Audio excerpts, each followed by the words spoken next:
Hi folks! Did you know that the average new car sale in Canada has now reached over $60,000 and that the monthly car payments around $800 to $1,000 are now quietly becoming a new norm for both Canadians and Americans?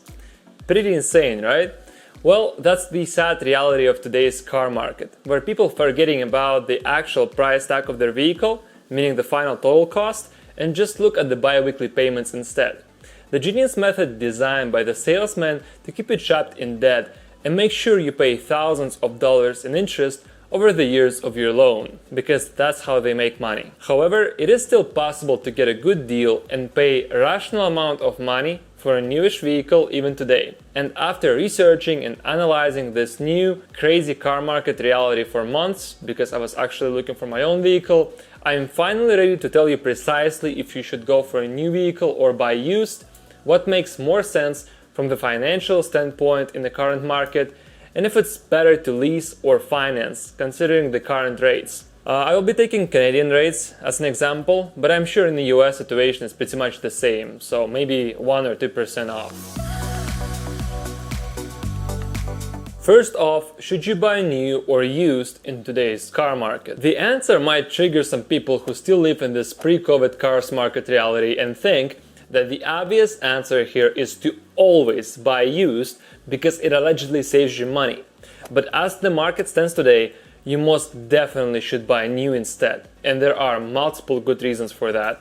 So let me explain why and show you a couple of good examples. The current auto market has gone so crazy that a 3-year-old cars, even simple entry-level, I guess you would call them, sedans like Toyota Corolla, Honda Civic, Mazda 3 or even Kia Rio with 50,000 kilometers on it will cost you more than buying a brand new model at a dealership. It doesn't make any sense, but that's the reality now. So buy a 3-year-old car with God knows how many kilometers, or buy brand new with the same or almost the same price tag. The answer here is obvious. Personally, I was considering a Kia Rio for some time before reading on all the issues this car has, and while you can get a brand new Rio in Canada for roughly $22,000 Canadian, and the most dealerships actually had inventory when I was looking back in March, so I wouldn't even have to order and wait for one to be in stock. But in the meantime, I've been seeing 2019 models on the market with over 70,000 kilometers being sold for $23,000 or more. It's insane.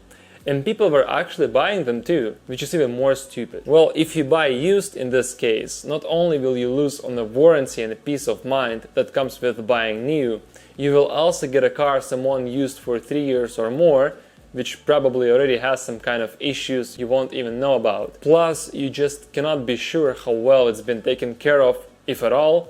You wouldn't know how it was maintained, or what they were doing with it, or in it, which is even worse, if you know what I'm saying. It might have been used for rideshare services, car rentals, Uber, DoorDash, and etc. In any case, it will require more maintenance and you will have to burn through cash way faster compared to the new car. So why be a sucker in that case? It just doesn't make sense. You only make the seller richer, as they now just sold you a car for the same amount of money they bought it at a dealership 3 years ago. This market craziness is probably here to stay for a while, most likely until the end of the year. So all this advice about buying used, cheap and reliable vehicles, which made sense back in 2017 or even 2018, is now mostly useless.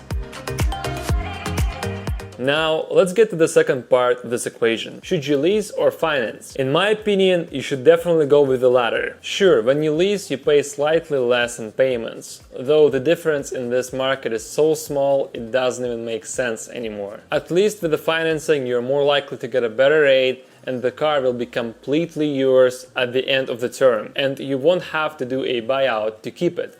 Also, considering how well most cars retain their value now due to the market craziness, you will have a decent asset you can sell later for good money. No more losing on 30% of the new car value after driving it off the lot, like we've been told before. After doing my research and looking at dozens dealerships' websites, the lease just didn't make sense. In most cases, lease will cost you more at the end. The only advantage of it is more flexibility for the owner. You can get rid of it faster, easier, you can just exchange it for a different vehicle, but it just doesn't make sense when you compare it apples to apples with financing. Now, if you could afford a cash deal, I suggest you do just that. It makes way more sense, especially with the current rates sitting around 8%. For people with bad credit, it can come up to 10% or even more. I've seen some people buying cars at 11 or even 12%. So basically you're buying a $20,000 car at 6 years term, you will end up paying almost $8,000 in interest. It's just not worth it, as it's almost 1/3 of the vehicle's total price. Now, there is a life hack for you which makes dealerships mad and will save you a good deal of money. You should get a financing first, because dealerships get commission from it. The salespeople like that because of obviously the higher paychecks. I personally negotiated $2,000 off my total price by saying I would do financing over a cash deal. But then I paid it off the next week, basically by check to the bank. So I paid 0% in interest. So after you get financing, you can then proceed to pay 100% of the amount in the first few months or even weeks after you purchase the car. This way, you've paid your loan completely and avoided paying anything in interest.